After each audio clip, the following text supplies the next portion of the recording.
Wow! May vegetable or green smoothie. Iniinom namin siya 30 minutes before breakfast. So since marami nga akong luyang dilaw na na-harvest, nilagyan ko rin siya ng maliit na to dahil alam naman natin at ayon na rin sa pag-aaral. Maraming health benefits ang turmeric o luyang dilaw.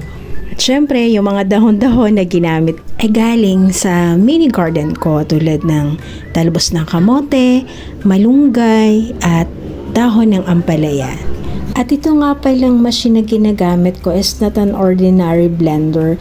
Liquidizer capsule machine ang tawag nito from Nutritech. So sobrang pino, ang ganda niya. Parang juice na talaga. 1 year ko na itong gamit at ang tibay pa rin. Kung gusto nyo masubukan, so just click the yellow basket lang sa baba ng video na to.